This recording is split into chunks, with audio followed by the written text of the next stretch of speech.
Hi. Hello, friends. Hello, hello. Hi. Welcome. Welcome, welcome. I'm glad that you're here. I am Callie from KnitSwag, and today, like every week, we're going to be talking about number knitting. I've been on the road a lot lately, and I'm going on about 4 or 5 hours of sleep. So if I start rambling, I'm sorry, but I'm here, so that's exciting. Welcome, Rose. Yeah, so it's been a couple of weeks since we've gotten together. I was 2 weeks ago. No, I've lost track. I went to Rhinebeck. I don't remember when it was because all my days they're jumbled together. But I went to Rhinebeck, and it was my very first time at Rhinebeck. So I'm going to be talking about that. That was an experience. That was a little overwhelming, but it was super fun. And we took a long road trip to get up there, and then we did Rhinebeck, and then we buzzed all the way back from New York in one day. So that was kind of a long day. Hey, Mishibi, Anita, welcome everybody. Yeah, so it's been a wild couple of weeks for me. I'm home for pretty much all of November, which is awesome. So I'll be able to, come back in 2 weeks from now again, and I don't know what the rest of the month looks like, but I'll get there. So as far as number knitting, if you're new here, or if you're watching this in the future and you're new here, I have been on a multi-year quest to dive into everything that is number knitting and Virginia Woods Bellamy. And so Virginia, she published this book in 1952. It's the original modular knitting book, and it was based on her patented hand knitting method. And she is a genius. And so I've been wanting to learn more about her life, her work, not just her knitting work, but her poetry. She was a very accomplished poet. And so if you look down in, hey Lisa, if you look down in the description, I have very detailed notes for all of the things that I talk about. But kind of near the top of that, there you'll find links to the book on this book on thrift books and Amazon. And I digitized the entire thing because this book as a hard copy is very hard to find and very expensive. So I digitized it. I redrew all the charts. But also, as part of my research, I have been recently put together a timeline of Virginia's life, and so I've been adding to it a bit every couple of weeks when I'm prepping for my time here on Sunday nights, and I added kind of a lot to it this time. So I added some of her poems. I added her husband's obituary. From I think it was the New York Post or the New York Times. I was able to track down her school records from 1904 to 1907. So that was really exciting. So if you click on the Time Toast link down below, you can explore that in a bit more detail. I want to just show you a couple of the bigger things. So I wanted to show you her school records, and this was very cool. Virginia went to, I think it was called the Morristown Friends School, which was a Quaker school in, maybe it was Morristown, New York. I should know that, but it's Morristown, New Jersey. So she was born in Baltimore, and her early years, 1904 to 1907, were in this Quaker school in New Jersey. And I think it was probably because she was born in 1890, so that would have been 14 through 17, and then she probably graduated. But so I thought, wouldn't it be wild if that school was still there, and they still had her records? And they did.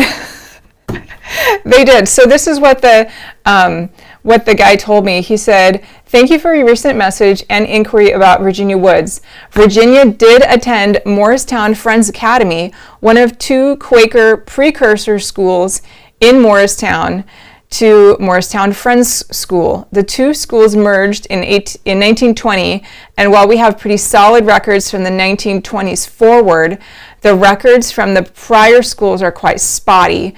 There are not a lot of photos, and most of them are large group photos. However, I did find a gradebook ledger from 1904 to 1905 from Friends Academy that listed Virginia's grades in mathematics, Latin, science, and literature.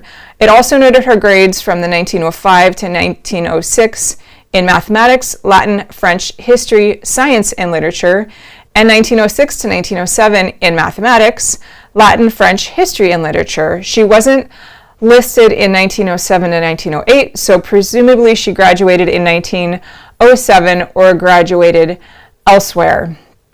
And so I wanted to show you all this PDF that I got. There we go. Okay, so this is the PDF. It says Morristown Friends Academy, and it is the I can't believe they had this still, the 1901 to 1908 gradebook. Yeah, and I think this was probably a sticker put on by a modern person, because that doesn't look to me like early 1900s handwriting, because it's printed, it's not in cursive. Okay, so this is her gradebook from 1904 maybe, and so she was a very good student, almost all 90s. She got a couple of like high, 80s somethings in science, but like literature and Latin, off the charts. Math also very good, which is what I would expect given that she was a poet and she loved making geometric patterns. So here's another one. Math was B pluses and some A's. Latin, apparently she left the school at some point. 1906 she left. Maybe she came back later, I'm not sure, but it was only for like one part of the year. And then here is the last page. And again, grades are off the charts. And so from 1906 to 1907, so maybe she was like gone for one semester. I'm not really sure. But the fact that we have her grades, like, I love that. I love that so much, because I know she was a brilliant woman, and just the only pictures we have of her are like when she was in her 50s and 60s. We have one picture from her in her 50s and like one picture from her in her 60s, and that's it. And so, but part of this show is about exploring like her earlier life, and like I like to try to understand what she was going through, during her early years, and like what she was up to and what she did, and like what things formed her, and like what was going on in the world around her. And the fact that we have her grade school records, that's pretty awesome. I love that. Hey, Maura. Yeah, so that was one of the things I found, was her school records. Excuse me. Okay, so here's another thing that I found. I've been going through her. Let me see if I can find it. There it is. I do a lot of research on the web archive. So I look for Virginia Bellamy, Virginia Woods Bellamy, VW Bellamy, like all the different iterations of her name, hyphenated, not hyphenated, maiden name, married name, etc. And so I've been able to track down some of her poems that were actually published in different magazines. Excuse me. Some of them are like public domain now, like the Anthology of Poetry, but some of them, like the New Yorker magazine stuff, I think even to this day you still have to have a subscription to be able to see a lot of the old, even the 100-year-old New Yorker magazine articles. I think you have to have a subscription, but somehow, somewhere, I don't remember how, I got a screenshot of a poem that was published in the New Yorker, and it might have been from the New Yorker website. But anyway, I screenshotted it and I saved it, and I filed it away. And then last week I actually read it, and I was like, oh my gosh. Wowzers, this is kind of hot, you guys. And so for a little perspective, let me see if I can find that again. As far as when this was published, and I did put this, I did put the date for this in the in the Time Toast timeline for her. Okay, so this was published in the New Yorker in 1925. So Virginia was born in 1890, and sometime in the 20s, I think it was in 25, that she and her first husband divorced, and 1926 she married her second husband, Rufus. So Virginia is kind of in that transition period. I don't know like when she got divorced. I know when they got married, but like I don't know when she wrote this. But it was published in 25. So Virginia, the time of this publishing, is a 35-year-old woman, and she's either like newly divorced or about to be divorced or like something. She's 35. And this poem is called Light Women. Light women. If I'm laughing, if I'm light, love me far into the night. If I'm serious, if I'm shy, kiss me twice and let me lie. It's the April weather sings of the push of hidden springs. On a solemn August day, what have meadows left to say? By Virginia Woods McCALL. Okay. I had to read that like 3 times. And then, so this whole poem is talking about, like, you ladies know, sometimes you just want to be left alone at night. Other times, it's game on. But like sometimes you want to be left alone at night. And like, I'm sure as long as there's been women on earth, that has been the case.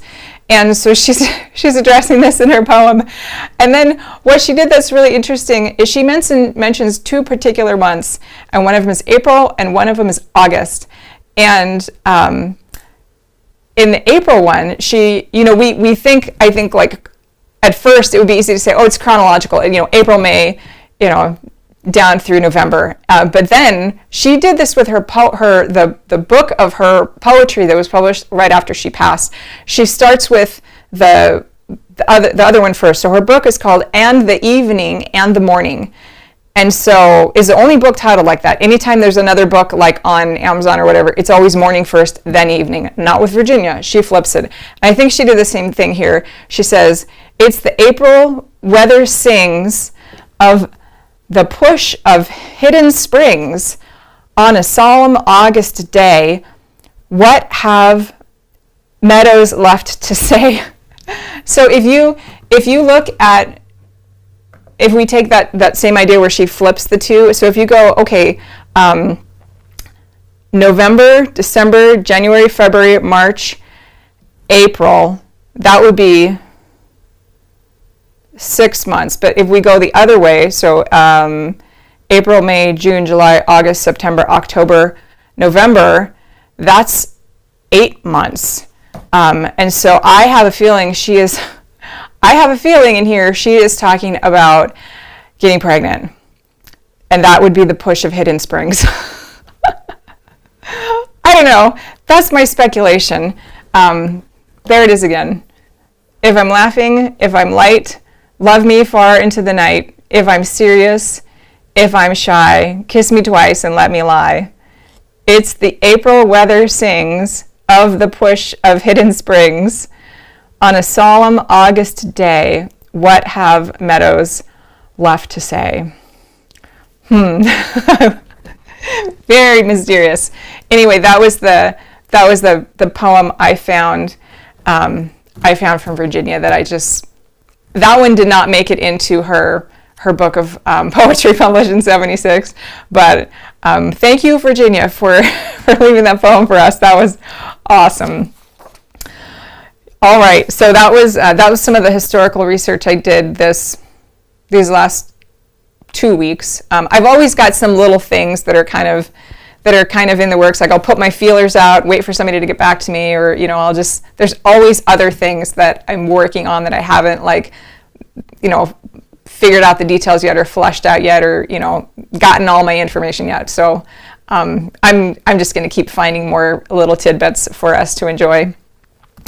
Okay, so let's talk about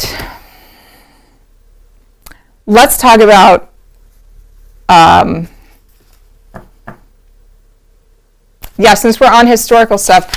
So my McCALL's collection is growing as it does. And so this is the one that I've been looking at lately.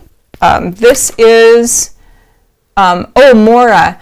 The birth date of her child, her first son was born in 1915, I believe. I don't remember the exact date.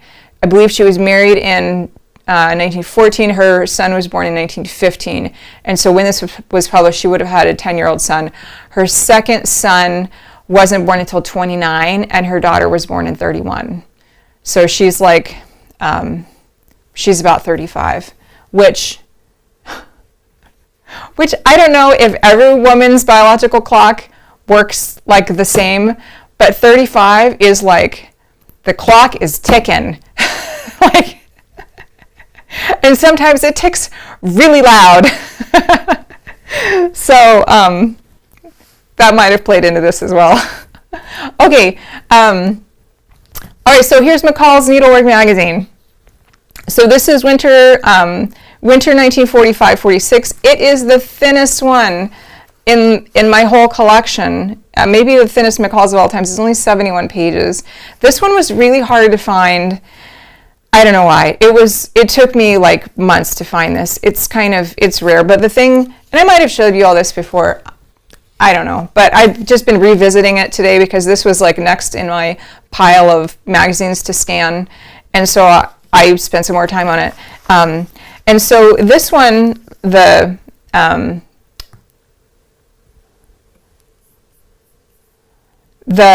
number knitting actually made it into the table of contents here. And some of the earlier editions, it was just listed as a knitting pattern, but here it actually is its own thing.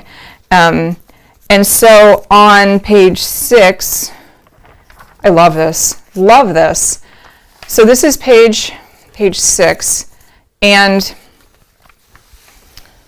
there we go. Now you can see it better.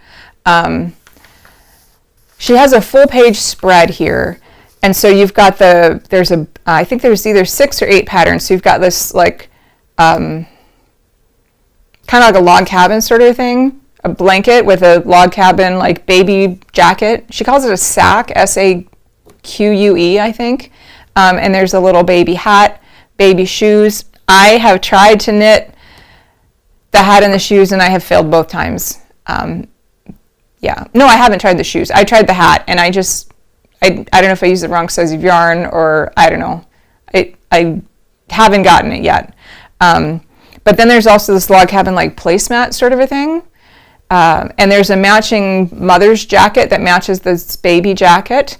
And there's also this like, it's similar, this is similar to the, there's a little kerchief sort of a thing, like a 4-squared kerchief in the number knitting book. Let me see if I can find that. Kerchief on 4 squares, I think. Kerchief. Where is it? Kerchief on 4.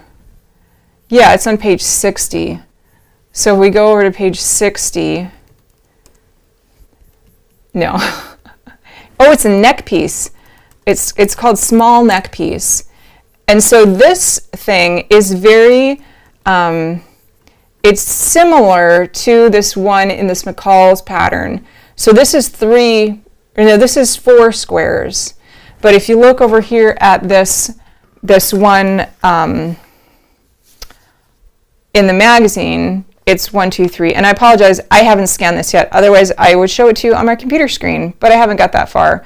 And so it's 3 squares, and they're very big. You can see, like, here, it's like the size of a dinner napkin.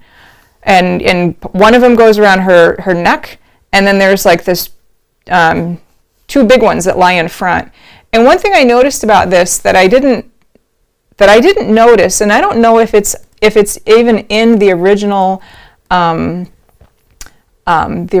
scan from the pamphlet, is this the way that this is positioned here. I don't know if you guys can see that.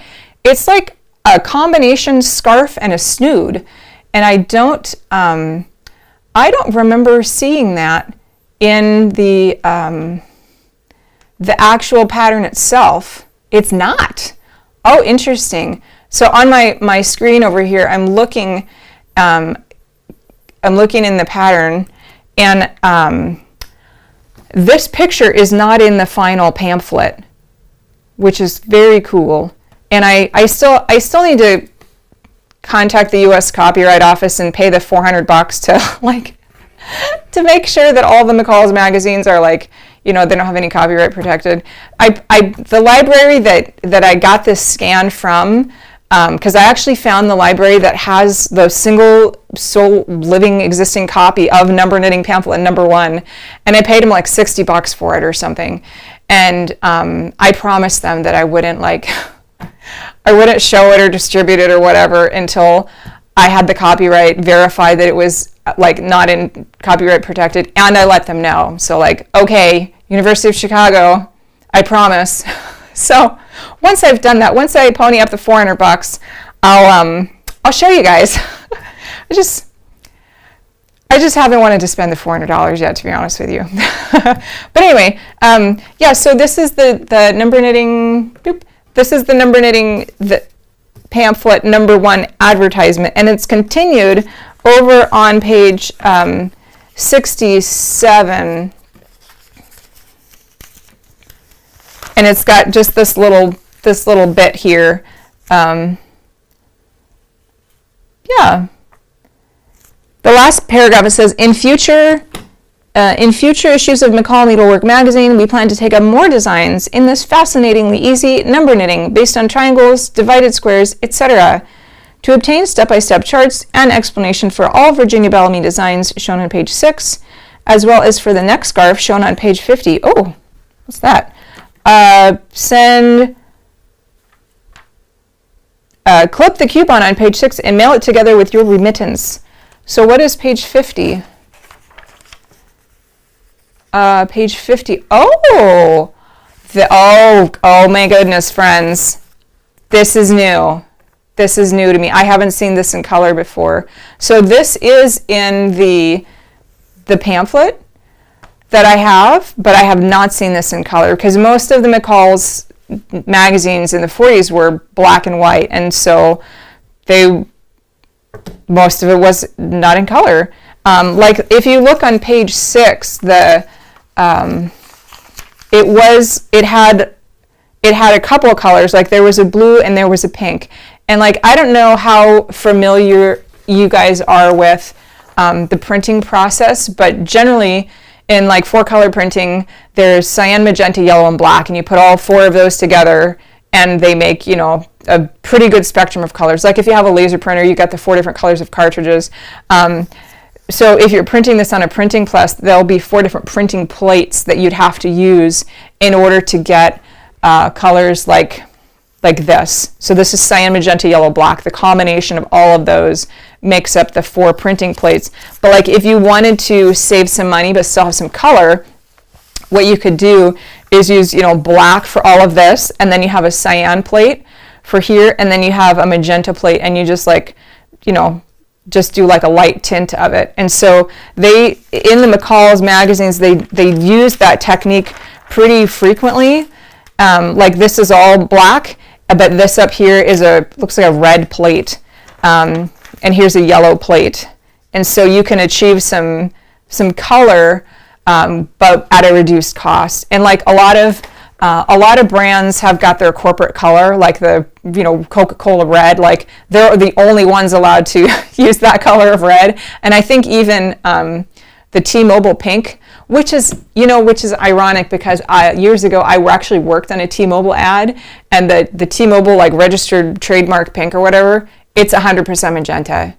So like, I don't know how you could trademark that or protect that, but anyway, so I think that's just a little printing background for you. But the fact that this here is shown in color, like I don't think I've ever seen any one of Virginia's patterns ever shown in its original full color, like from the time in which it was made. I've seen, you know, pictures of stuff like on Interweave that you know, they're like examples of things that she had made and they were in somebody's collection. But as far as like an actual, you know, color photograph from the 40s, like this is the first one I found. So that's exciting. That's very exciting for me. Yeah, okay, so that is McCALL's needlework. All right, so there's more with McCALL's needlework because, of course, so I was in New York and to go to Rhinebeck, and so we took like 3 days to get there. Very leisurely, lovely time of year, and we stopped off at this this little taco shop in this little podunk town. It was good. And then before we were on our way to the campground, there was this little vintage shop, and I was like, honey, I just need like 10 minutes. He's like, all right, I'll go wait in the van.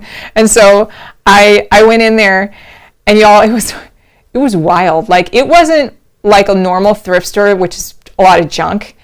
It was like good stuff, really good stuff. Like, they had so much vintage fashion. And when I say vintage, I mean, because the stuff that I wore as a teenager is now getting sold in vintage shops, which is like, that's ridiculous. But like, they had original 1950s, you know, dresses, 1960s dresses, old bowling shirts, old, you know, bowling shoes, like, you know, old polyester pantsuits from the 70s. Like, they had this really wide spectrum of like really interesting vintage stuff. And it was pretty well organized, and it was cool. And the people that you meet in vintage shops are always really, really interesting. And this one was no exception. And so there was a magazine collection in there. And I know most of I've been on a quest to like collect the McCALLs, digitize them for the sake of history. Like, that's my contribution. But I found some McCALLs in there, and I was like, oh my gosh, I was not planning on spending money and buying, you know, more magazines with like hundreds more pages to scan and obligate myself to. Of course, no one's obligating to do this except me. Anyway, so I wanted to show you what I got at the vintage store. So this is McCALL's needlework, spring summer 1965. Up until this point, the latest one I have, I think 48. No, I have some from the 50s. They're just like lower in the pile, and I haven't looked at them in a while. But this is my first one from the 60s. And I was like, well, I don't have this one, and I might never get this one again. And so, like, as part of my historical research justification to myself, I bought them, and they weren't too expensive. It was like $15, which I don't know if I should have paid that much, but whatever. But anyway, so this is new in my collection. I have to say I like the aesthetic of the 1940s ones better. Maybe because the 1940s and 50s were just like further away from me, and this, because I was born in the 70s, and so these ones, the 1960s, are just a little bit too close to my youth. And so the closer you get to like when I was growing up, the more like dated and you know, dated it seems to me, if that makes sense. Anyway, so I got a couple of these, and I wanted to see like what the yarn brands were becoming, because I know there were some Busilla and Bear brand Fleischers in the 40s, but I wanted to see like what was happening in the 70s. And now there's one called Reynolds. I haven't dived into this one. Dove? I don't know what the past tense of dive is. Anyway, I haven't gotten into this one too much yet, but it's going to be a fun read for sure. So this is the first one. This is 65.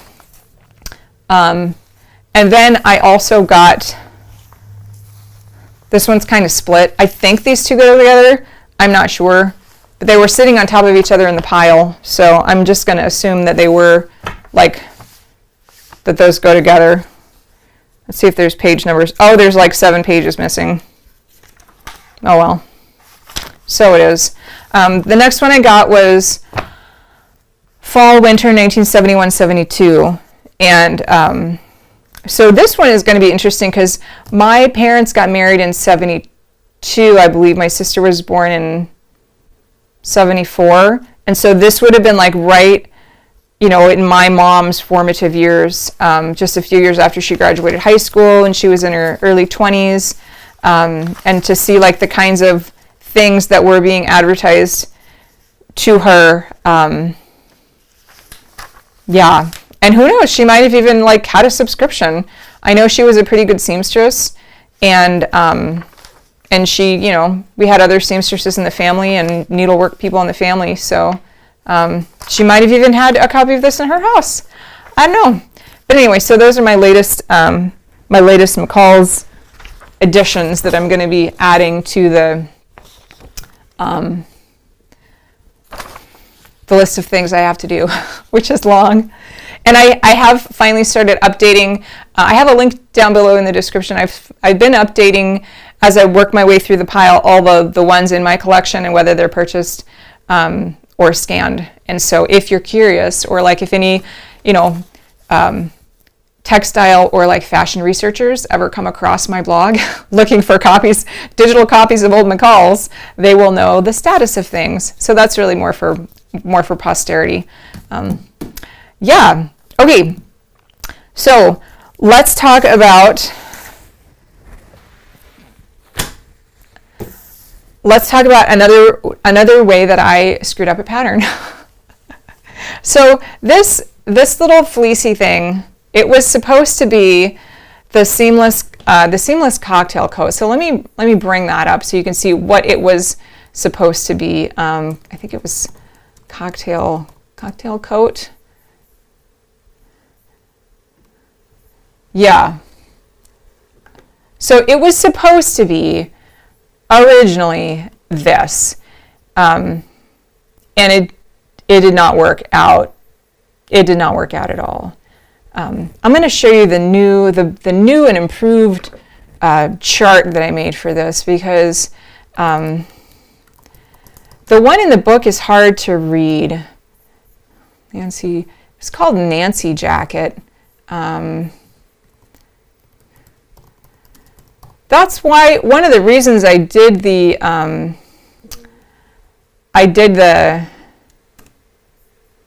yeah, here it is. I redrew all the charts, is because the old ones were all black and white and they were hard to read. And so here is the new chart that I made. And so it's much easier to see like where you cast on and like where the ridges are. It's just, the old one was very, it was difficult because the lines and the ridges, they are not that much, they're like almost the same thickness as the lines in the graph paper. And so that's part of the reason I redrew all of the charts in the entire book, which took like a year. This particular pattern has, I think, either 2 charts or 3 oh, it's got the 2 charts. And so this is the sleeves. And it's a funky little pattern. So it's basically a zigzag blanket looking sort of a thing, because usually sweaters are not made in a zigzag pattern. They're made like top down, bottom up, maybe side to side. But Virginia made hers in a zigzag pattern and then added sleeves. So it's sort of like a raglan construction here. I've tried it twice. I have yet to get it to work. And so I finally threw in the towel on this one. And I was like, all right, it's going to be something else because this sweater thing is not working. So let me show you what I did. So the original, what this was supposed to be, yeah, it's like this. And so it's like this zigzag sort of a thing.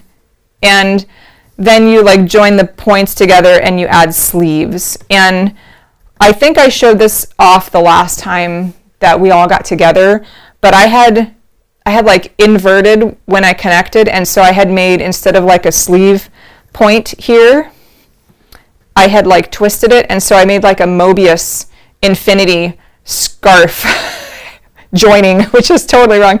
And I didn't discover it for like 8 hours because I'm working on lace weight yarn on size 0 needles in the dark, which is dumb. Don't do that. So anyway, after I just finally decided to give up, and what I ended up doing was I took there's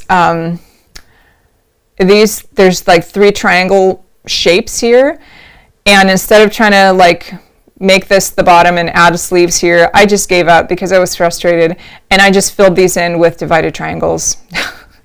And so now it's a scarf. I'm gonna get this pattern eventually. I will win. But sometimes when the knitting isn't working for you, I'm just like, I tap out, man. That's all I got. I just want to knit. I don't want to cry.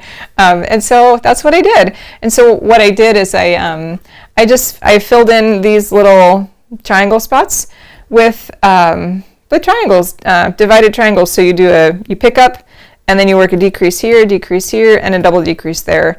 And I had really blocked this thing to like within an inch of its life. And I just left it on the blocking board for months because I was, frustrated and I didn't know what to do. But then I picked up and I knitted these triangle things, and what it did, because I haven't blocked this after I've done that, and I don't know if it's gonna, I could stretch it out more because this was like upcycled yarn that I picked out from another project.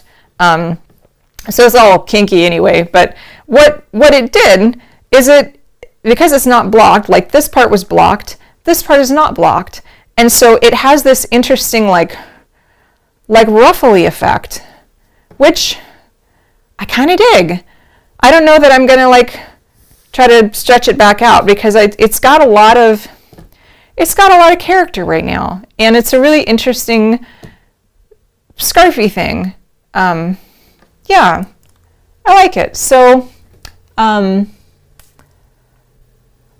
Moore says, if we come across any old issues at garage sales or library sales or whatever, would you like us to send them to you? Ooh, sure. Sometime in the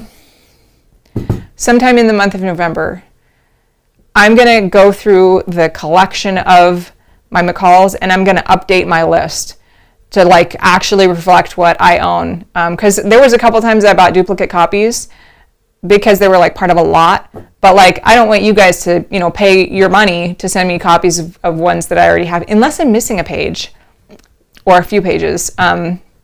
But yeah, so sometime in November I'm going to update my list, and I will, that way I can give you the link, or you can refer to the link to know what I have on hand. That way we can build the collection. So yes, thank you. Yeah, okay, so the scarf. I wasn't so sure about it at first, but what I found about this is, because the whole thing is on a bias, the whole thing, every bit of it's on a bias, and so it's got this it's interesting. It's got an interesting behavior, more than a different behavior than if it was just like straight knitting. And so let me show you a few of the things that I did with it. First, I just put it here, and it's kind of too short to like tie effectively. Like I guess it's okay, but I think it's not quite long enough.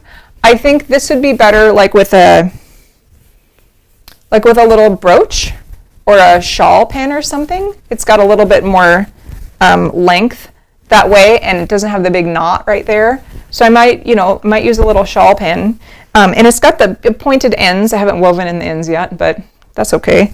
But it's got pointed ends, so it's not just like a blunt scarf, and I think that's kind of nice. But another thing that I did with this that I thought was really interesting, this yarn is so thin. It is so thin. But the whole thing is worked in garter stitch, and so garter stitch has got more grip to it because of the ridges, and because this yarn is really thin, it's got a lot of ridges.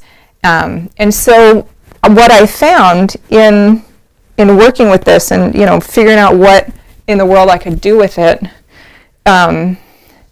it stays on my head like really well, because my hair is very, very fine and very thin, and it's very slick, and so normally if I like wear a bandana, it just slips off the back because I just don't have a lot of hair, and it's very slick, and so things just don't stay. But because of the ridges in this, and because it's so fine, like this thing stays. It's not going anywhere, which is unusual for my hair to have something that will actually stay put. So that's kind of nice. Rose says to maybe try the sweater thing in a miniature size first. You know, there is someone on Ravelry that did that a number of years ago, and it was, let's see if I can find it. She's the only one, I think, that's successfully completed that thing, and she did it for a teddy bear size. Let me see if I can find it. Advanced search. It's called Seam. I'll look up the word cocktail. There it is. Okay, so this is the seamless cocktail coat pattern. Oh, someone else has done it. That's nice. And there was, oh, I thought there was somebody that did it in a teddy bear. Maybe that was a different sweater. Yeah, but I did see someone else do something like that in a teddy bear size. But maybe that's what I need to do. I think another reason that pattern has really stumped me is because nowhere in the pattern does, so you can see that I'm not making this up, she doesn't specify a needle size for the body. She doesn't specify a gauge, which is a little problematic. So she says, on average, you'll need size 11 needles to knit 3 stitches to the inch.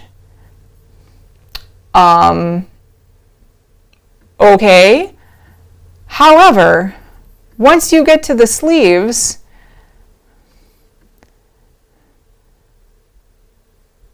she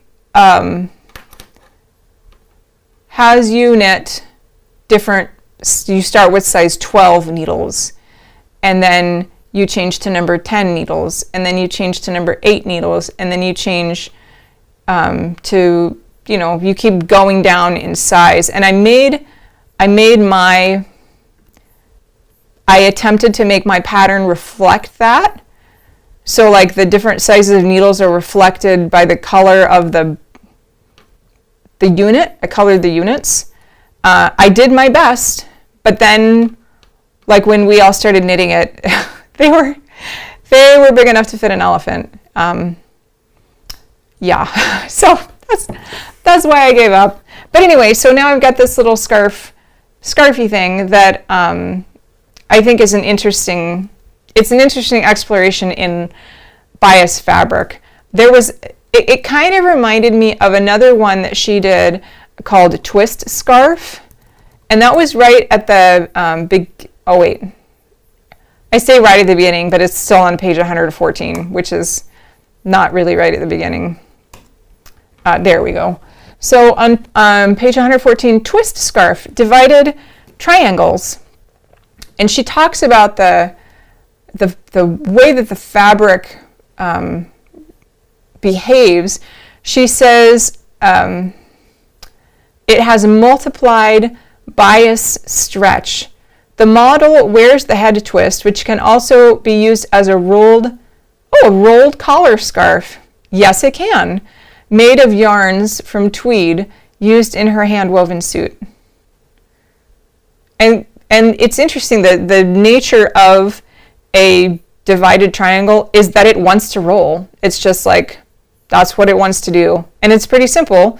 You just knit 2 divided triangles. Knit one, then, you know, cast on and pick up and knit another one. It's a very simple pattern, but the way that the fabric behaves is really, it's interesting because of the multiplied bias stretch. Yeah, so what else do I have to talk about? It's 6:45. So this is the scarfy thing. I don't think I'll block it. I think I'm just going to weave in the ends. Maybe not even too aggressively. And I'm just going to call it good. It's like a lesson in knitting. Okay, so maybe it was last week? I think Rhinebeck was only a week ago. My goodness, my last week has been crazy. Yeah, so I went to Rhinebeck, and that was fun. It was my first time. It was rainy, which was unfortunate. But I wore waterproof boots, and I had an umbrella and a hat and all that. I felt bad for the vendors because, especially the outdoor vendors, because everyone was just like walking past them. People weren't really milling around as much. It wasn't like a torrential downpour, but it was like spitting. It was enough that you really just didn't want to be outside unless you had to wait in line for food. And it was a little chilly, but it was a great experience. They had all kinds of sheep and goats and llamas and alpacas, and they had animal barns and a lot of vendor barns. So many vendors. I only was able to go for one day, which is unfortunate because it really required multiple days. Apparently, I didn't know this because the dates on the website really weren't clear. I think the Friday, they said the festival was on Saturday and Sunday, but like the whole thing was open on Friday. And like all the vendors were there, and there was like book signings, and like I could have gone on Friday, but like I didn't know that. I guess there was classes on Friday and workshops and stuff that you could sign up for. Anyway, I know for next time.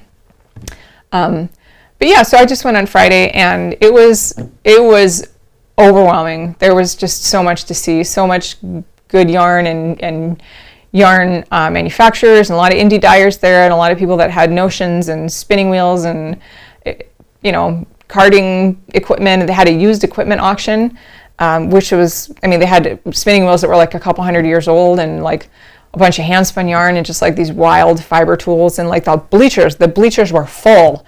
And I even signed up for like an auction number. I didn't actually end up getting to bid on anything because they had the tables arranged in such a way, like they did what I thought was the first table, and then I thought they were going to move to the second table and then the third table, but the tables weren't in numerical order. And so by the time that I went and I saw what I wanted to bid on, they're like, oh yeah, we did that at like 10 a.m. Like, oh well, probably saved me some money. Like, yeah, I didn't need to bring home a trash bag full of hand spun. I don't even know if it would have fit in our van. So it's probably better that I didn't get to go and bid at the used equipment auction and de-stash. I did want to show you all what I got though, which was fun. So my friend DJ, I've mentioned her before. She has the Etsy shop Discovery of Stitches, and she makes these awesome bags. And so it was me and DJ and two other friends, Kate and Susan. And so they all flew in, and I drove in, and we were like this foursome, and we walked around, and DJ made us matching bags. And so this one is super cool. It's plaid, which I love. It's got a pocket on the front for cell phone or whatever. It's got crossbody strap, and it's got shoulder straps. And then let me show you the inside. Get all this other stuff out of the way. Okay, that looks precarious. I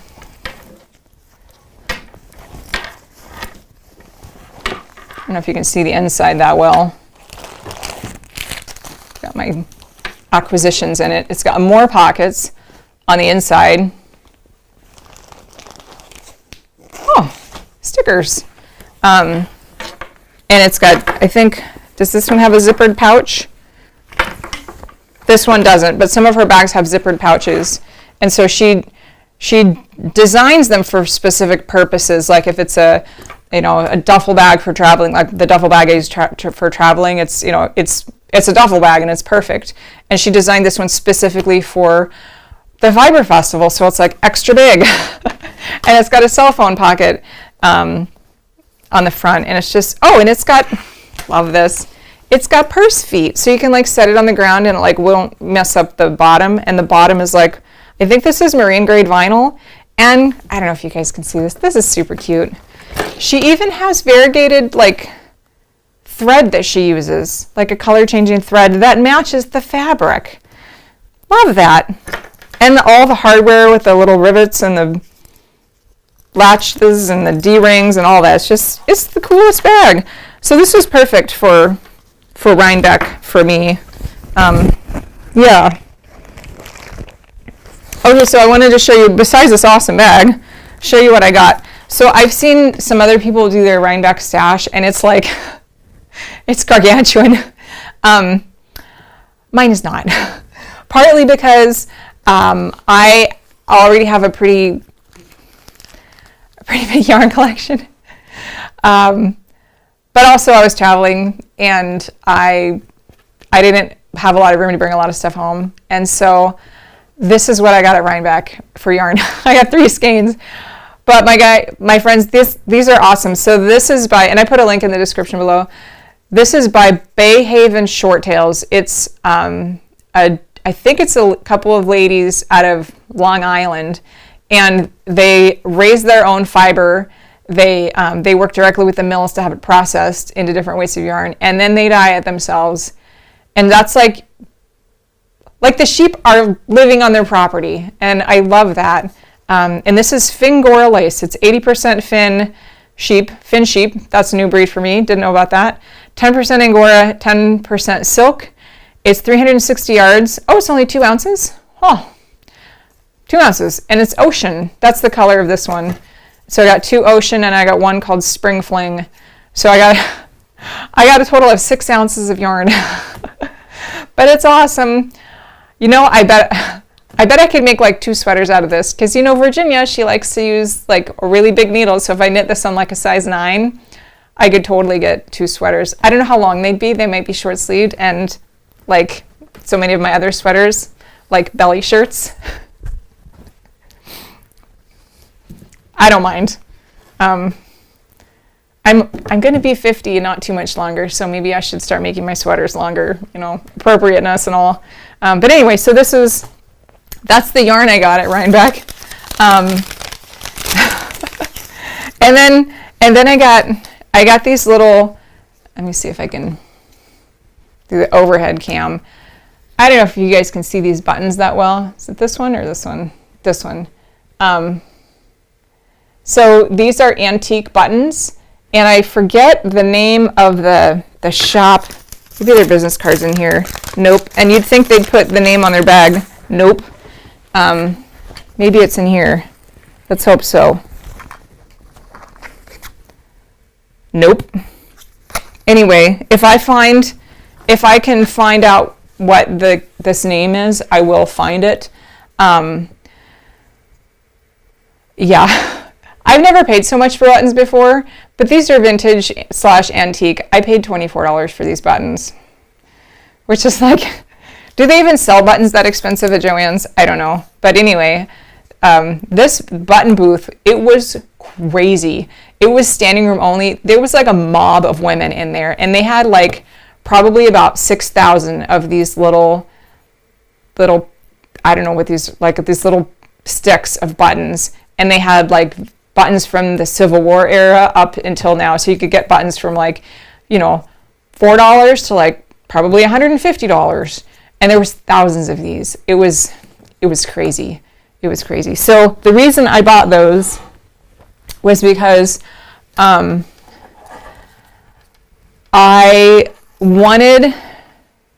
only needed 2, but they didn't sell 2. They sold, how many did I buy?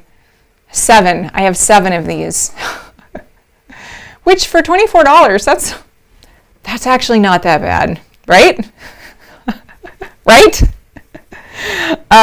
So this is the Greenwich shirt that I made a few, I don't know, over the summer sometime, and it's like a summery cotton thing. And in the original book, you're supposed to be able to, let me find it real quick, Greenwich.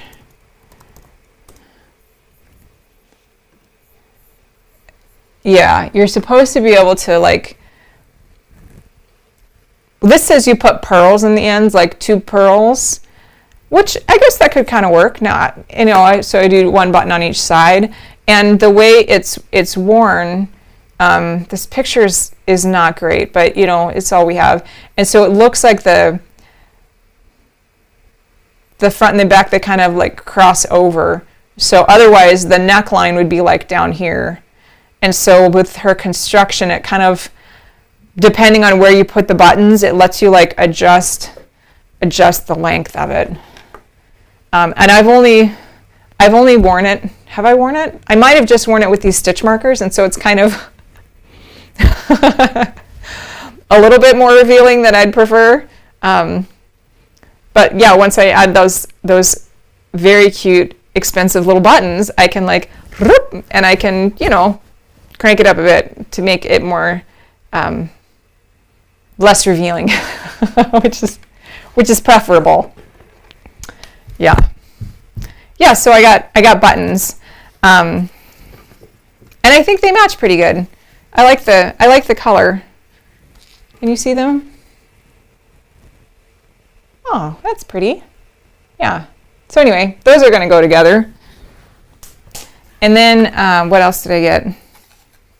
Oh, I have a spinning wheel that I got from my aunt. She bought it from.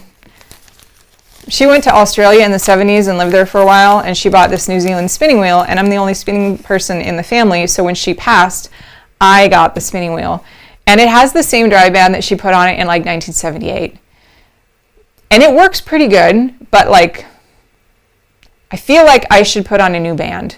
But all the cotton yarn that I have is like too thick, and so it's the wheel, it's got like this little ridge or a couple of ridges in there for the band to like sit in, and because the ridges are like this, or I don't even know what the right woodworking term is, the little slot where the band sits, they're like, it's the same size as the band, so if you put a string in there that's too thick, it like falls out.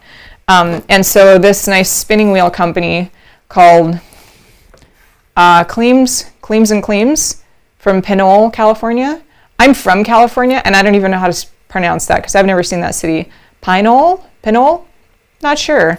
But they do spinning wheel stuff, and he sold me a drive band with instructions, so that's nice.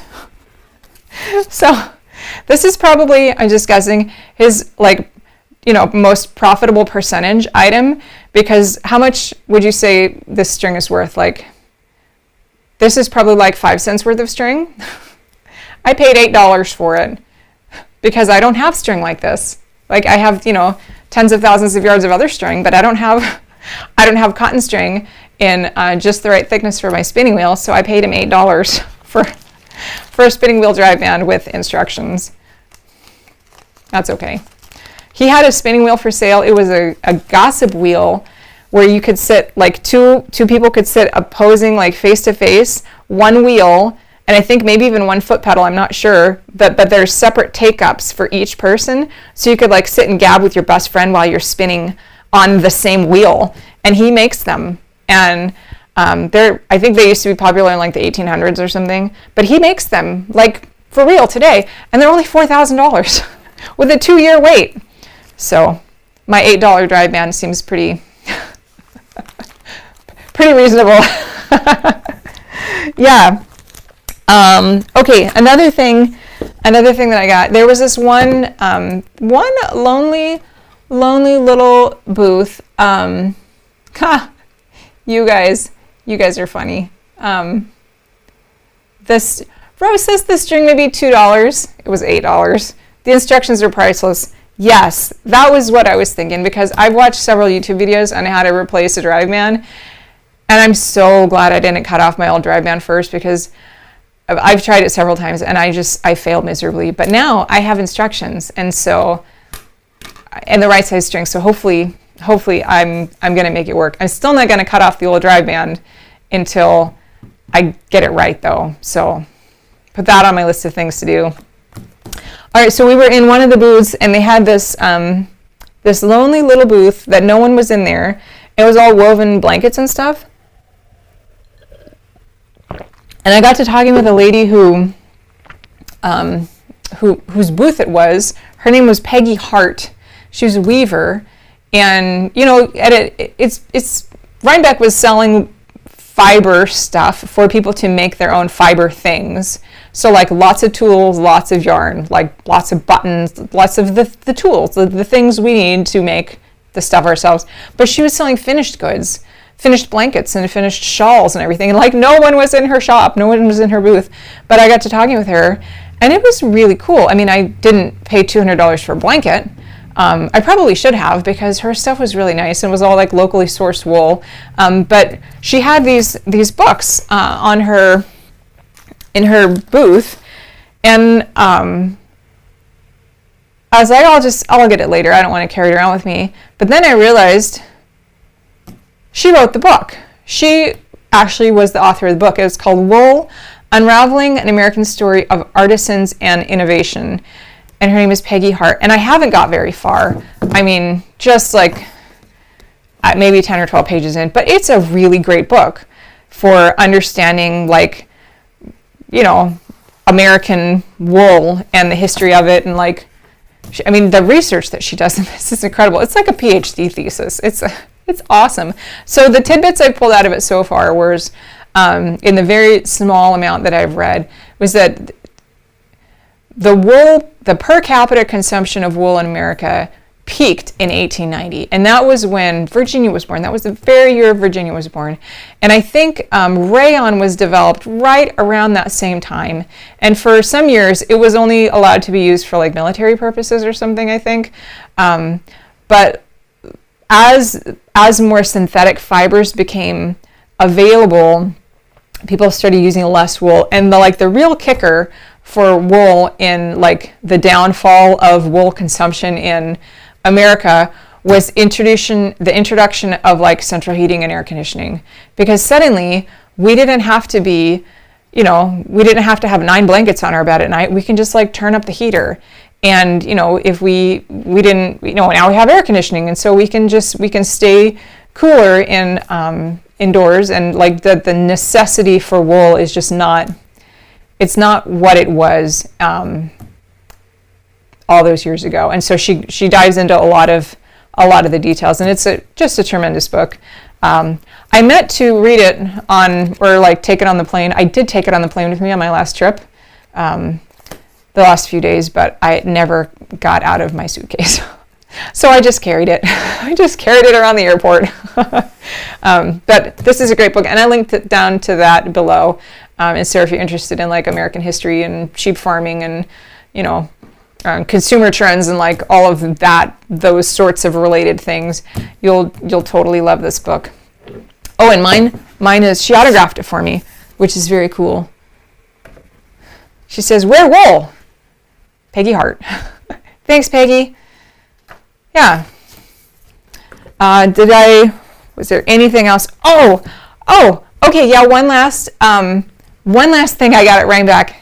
So, I don't know if I have mentioned this to y'all before, but I'm competitive. I'm really competitive. Like, I'm competitive to the point where if I'm like competing against children in like a little game at an arcade, I will try to beat them, because I'm like, I want to win. So a number of years ago at my county fair, as an adult, I was probably like 35 or so, maybe 40. I entered a knitting competition, a speed knitting competition at the Del Mar Fair in San Diego, and I won. And so Del Mar is in San Diego County, and it's awesome, like the most epic county fair ever. Love it. It's huge. Like, I'm a fair snob now, because that was the fair I grew up going to for a week every summer, and so now I go to my own state fair, and I'm like, this is so lame. I'm such a fair snob. But like, there's not a ridiculous amount of knitters and crocheters in San Diego, because it's at the beach. But let me tell you, in Rhinebeck, like, there was 40,000 of them at the Sheep and Wool Festival, and they had a chopstick knitting competition and a crochet competition, and I was like, I'm doing it. And so I wanted to go sign up for the chopstick knitting competition. They didn't say, oh, by the way, we're going to fill up, you have to get here extra early. And so I didn't get in. But the chopstick knitting competition, they actually give you a pair of chopsticks and sandpaper. So you break your chopsticks apart and you like sand your chopsticks, and then you've got 10 minutes you have to cast on and like knit your little heart out for 10 minutes, and then whoever has the most stitches wins. I didn't get to participate, but I was there, and it was It was wild. It was like a sporting event. The whole pavilion area of this one barn was like packed. There was like 200 or 300 people there. Everyone had their cell phones. And as we got closer to the end, and you could hear the volume going up, and people were like, knit, knit, knit, knit. And then when they finally, did the clock, everyone was like, yeah! It was so crazy. Oh my gosh. It was like a knitting sporting event. So I didn't get to do that, but I was like, I crochet. And so the next, right after that, they did crochet competition, and they didn't make us use, splintery crochet hooks. They had boy hooks and Susan Bates hooks. And one of them has got like a different kind of a shaft. I don't think I have both examples because I only buy one kind and I don't remember which one is which. But like, I like the one with the slightly curved shaft instead of like the pointy angular shaft. But anyway, so I did the crochet contest, and they gave us yarn, wool, actual wool, not acrylic, because not at the Sheep and Wool Festival. Heck no, that would be bad.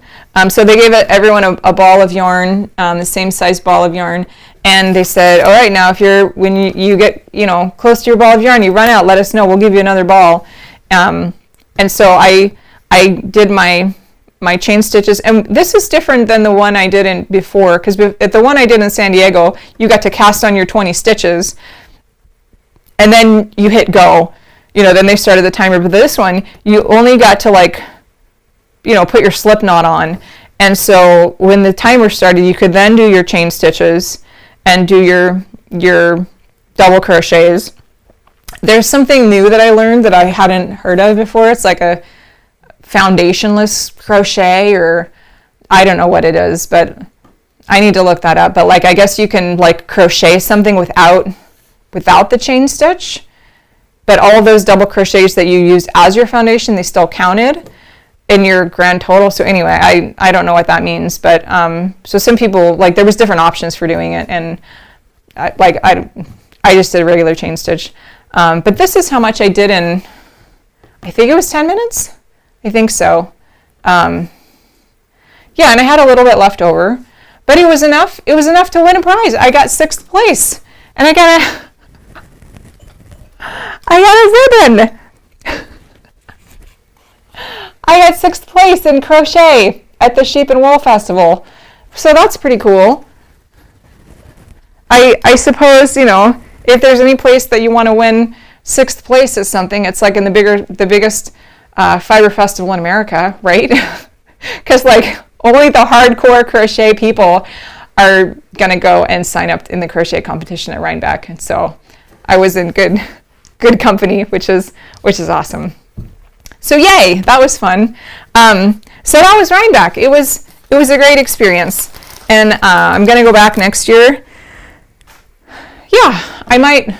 Hopefully, I'll go back for more than one day next year, because I goofed up my schedule and I couldn't do all the days, but that's okay. Next time. All right, let's see. I wanted to talk with you about the hat that I've been working on, 709. Okay, so I showed you all this, I think it was 2 weeks ago. I'll show you again briefly, just as as kind of like a recap. Now this pattern, I'm the only one that's knit it so far. So if you want to pattern test it with me as part of the fall knit along, do let me know. The link is down below. You don't even have to at the moment, all you have to do is click on the link and you can get it for free. But it's not pattern tested. It doesn't, specify all the different sizes. So I'm just going to explain it to you roughly so you can get the idea. Because I would imagine if you're sitting watching this podcast, you're probably not a brand new knitter, and so you can figure some stuff out with me. All right, so this is the little hat pattern. I'll show you this one. So the way it works is you cast on your stitches, and you're working in the round in garter stitch for a few rounds, and then you do some increases, some decreases here, some increases here.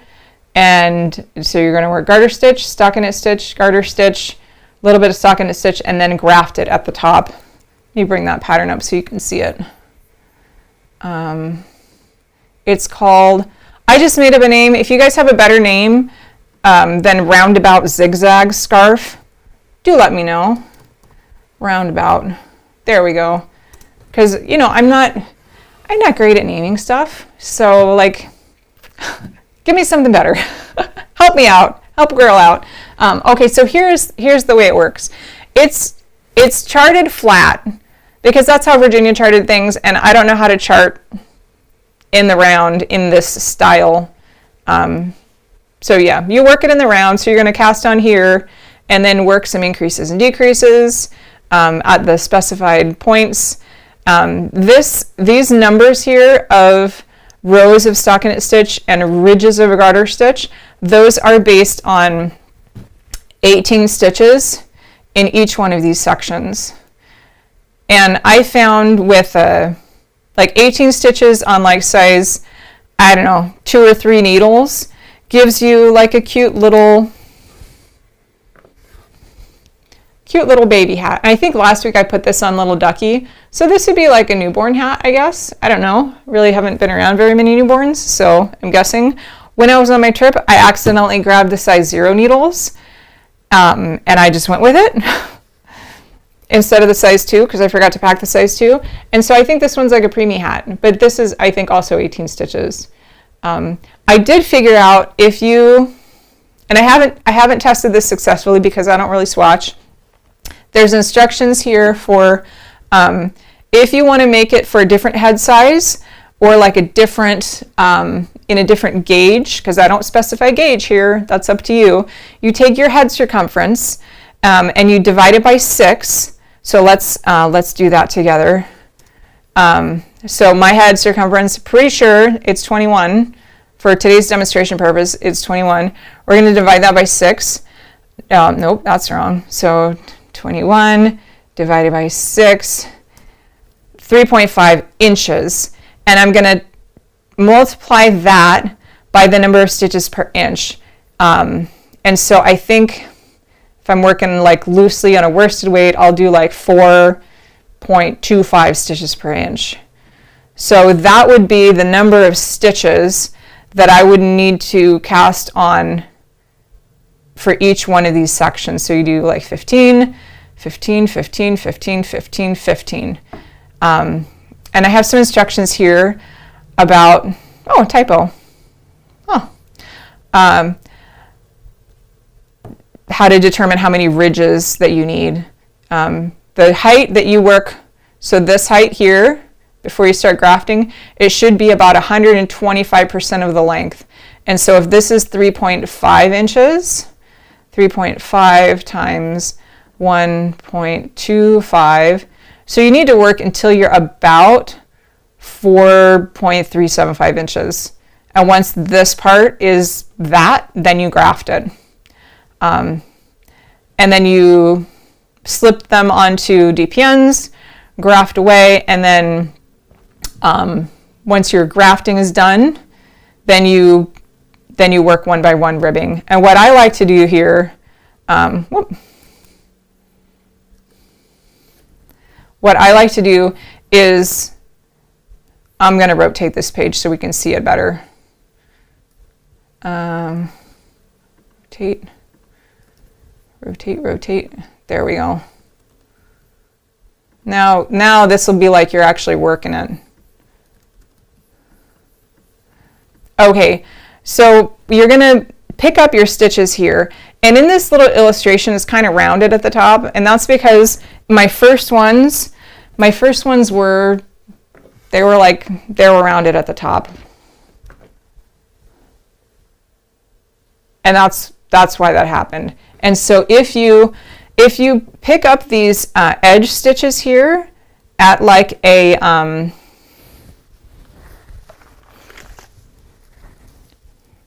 here, I got one in progress I could show you. If you pick up these edge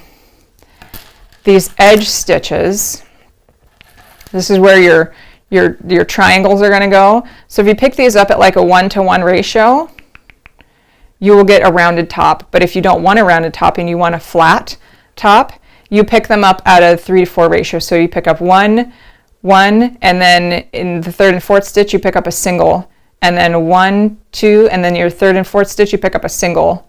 So every 3rd and 4th stitch you pick up a single stitch. And so that's just enough to get it to like be flat on the top instead of rounded. So like if you see this little pink one is kind of rounded, and this little purple one is like not rounded, it's more flat. That's how you get those different shapes. And then you just, I think, I did a tubular bind off on this. But you know, I think just a regular bind off, you don't even have to do it very loose, or at least I didn't, because it's a 1-by-1 rib. Yeah, so regarding the, after you've picked up your stitches, so you pick them up here, and then what I like to do is, instead of breaking the yarn and joining again down here, I just float the yarn. Give yourself like, you know, twice as much length here, and then 4 stitches in, so you have the center 4 stitches, you just start working your 1-by-1 rib, and at the end or beginning of each row you just add 1 more stitch from the ones that are already on the needles. So all this is like short rows. Doop, doop, doop, doop. And then once you get to the top, you just bind off and then do it again. You pick up, float your yarn back here, and then do your short rows and bind off.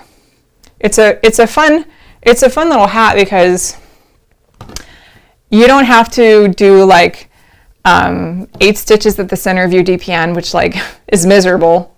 Maybe some people like that. I've never met somebody that likes that. I know people that tolerate it and that are probably good at it, but I don't know anyone that likes working with like 8 or 12 stitches on double pointed needles. So the whole thing is worked in the round, which is awesome, or like just back and forth on a circular. Don't use a needle that's too big. This one, I think, because I grabbed the wrong needle size, I think this is a 24. I'd prefer a 16. A 16 would be better for this, but like if the baby's head is, you know, I'm just guessing, you know, 11 inches around, normally you wouldn't be able to knit an 11-inch circumference on a 16-inch needle. That does not work. But because of the zigzag, the whole thing is expanded, and so it will fit very comfortably on a 16-inch needle. And then those, because of the diagonals, that's what like will eventually compress it down to the right size. Now I know that a lot of hat patterns, they specify negative ease, like they're just built in, like a hat is going to have the negative ease built in. So depending on like the weight of your yarn and the size of your head will, you know, adjust how much negative ease. Like you could probably get away with like, you know, a negative 2-inch ease or 3-inch ease on like a big person's hat. But like if you did a negative 3-inch ease on a baby hat, like that wouldn't work. That's way too much of a proportion. But the cool thing about this is that because the whole thing is done like on a zigzag pattern, you don't even need to worry about the negative ease. Just the fact that the diagonals like take care of it for you. So you just need to plug in your head measurement and your stitch gauge, and there you go. It's easy. So that's what I came up with for our knit along. I know we didn't really, I didn't really ask you guys about it because we were, I think, going to do something from the number knitting book, but then like the months got away from me, and this is related. So I thought that'd be fun, and it's hat knitting season. Let's see. Maz says it's a foundation double crochet. I need to look that up. Thank you. Boomerang scarf. For boomerang scarf. Maybe a boomerang hat? Is that what you meant? I'm not sure. Yeah, boomerang hat. It does look like a petal on the top of the hat. So I keep making these because they're so fun. How many do I have? I got 5. I got, the next purple one I do is going to be inverted. So the body of it is going to be in the speckles, and the triangles are going to be in the purple. So I wanted to see what that looks like. So I got 2 of these pink ones. I got 1 of those blue ones. I was experimenting with the whole idea of like a bonnet, like not having the triangles filled in all the way and just having this like front opening for the face. So I need to find a little kid to try this on. I got invited to another baby shower, so and he's got a big brother, so maybe I'll have one of the neighbor kids test that for me.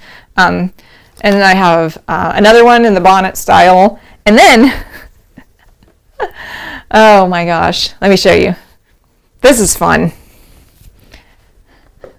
So I made one for a grown-up just to like test the math, and so it's a little wild. Like normally I don't think adults, generally speaking, would wear things in like unicorn colored yarn with gold sparkle and a tassel on the top. Now, most of the people at Rhinebeck probably would because, you know, it's Rhinebeck and like that's where you go when you want to wear your handmade stuff. So like I would probably save this for special occasions like fiber festivals.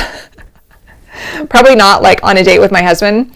But yeah, so this is a grown-up version and it has this fun little tassel that I made out of I-cord. Can you see that? Let me shove all this stuff out of the way so you can see fun little tassel. There we go.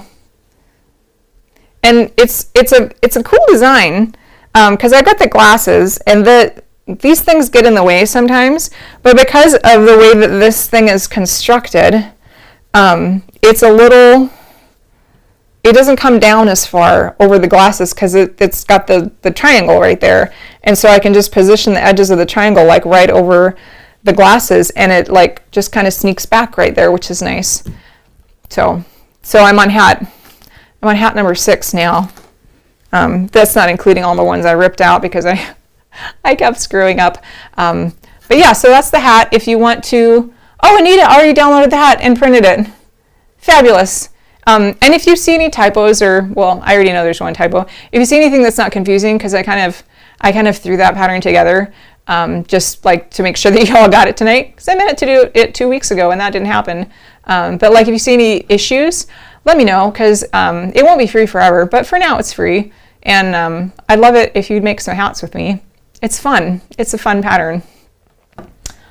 Yeah. And I got shorties and minis in, yeah, I think that would be great for that, shorties and minis, because I'm using some minis that DJ sent me for, let's see, this one is hers and this one, and it is perfect for minis. I think with this little baby hat, I think with 2 minis, I can get 2 hats out of it. So one hat per mini, and I have a little bit left over. Of course, this was done on size 0 needles, which was, yeah. It's nice though. It's a nice fabric. It's tight. Booster would have been better, but like, what are you gonna do? Anyhow, yeah. So that will be our knit along for the fall, and so that'll run until the end of the year. But I know because it's only a hat, you guys can finish at least 1 hat between now and December 31st. It's not like a sweater. Sweaters are big and they take a lot longer, but these are really fast. And you can knit them in whatever size, like baby hat, adult hat, whatever size that you want, and it'll still count toward the knit along. I have not done the thread yet for that in the Ravelry group, but I will. Unless, of course, one of you lovely ladies would like to do that, and that would be great too. Yeah, so if you want to help out in that way, that would be wonderful. Yeah, so we have until the end of the year. So we got a solid 2 months, so all of November and all of December. If you want to like work it into all of your holiday knitting. Yeah.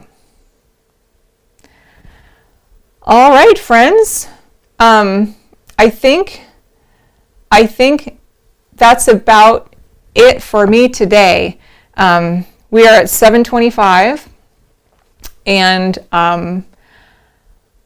yeah. Oh, I did want to mention one other thing. So I mentioned it a couple of weeks ago. This guy from the UK, his name is Neil. He runs a magazine called Blocked. And some of it's political and some of it's not. He asked me a while back to like give him feedback on an article he was writing about number knitting, and I posted the link to that issue, which is a free magazine, the issue that he came out with that has the number knitting in it. So be sure to download that, read that, it's awesome. But he also asked me if I wanted to be on his YouTube channel, and I think that's happening sometime this week, like maybe Friday. I don't know the exact date or the exact time because we've been having a hard time connecting because he's in the UK and I've been traveling, but we're working on that, and I will post those details on my YouTube channel, and I'll also post it on Instagram. And gosh darn it, I'm going to make sure that I send out an email this week. Not great at sending out emails, but I'm hoping to get better in my extra time. I'm going to make time. So anyway, I will let you all know about that this week when that is. It's alive, but it's going to be recorded. So you can watch it later if you want. Please do. Yeah, so I think that's it. And Maura says, you are the ultimate enabler. You ordered the book, the wool book. This one, it's a good book. You're going to love it. Yeah, you're going to love it. I like it very much. I know you're going to love it. And so maybe I need to learn more about Peggy and see if I can get in touch with her and just, see her website and more about what she does once I finish the book. All right, friends. I think I need to sign off tonight because I'm going on like 5 hours of sleep. I'm a little tired. I have a busy week ahead. So thank you so much for coming. I appreciate you all so much, and I'm really glad that you're here, on this number knitting journey with me. It's a lot of fun, and I look forward to it every week. And please do post your pictures on Instagram, Ravelry, wherever you like to go. Tag them, number knitting, and help spread the word. All right, friends, I think that's it. I hope you have a good night, and I will see you in two weeks. Let's make sure that I'm going to be in town in 2 weeks. That is the 12th. I will be here. Yeah, I'll see you on November 12th at 6 p.m. Eastern Time. All right. Thanks, friends. Have a good evening. Bye.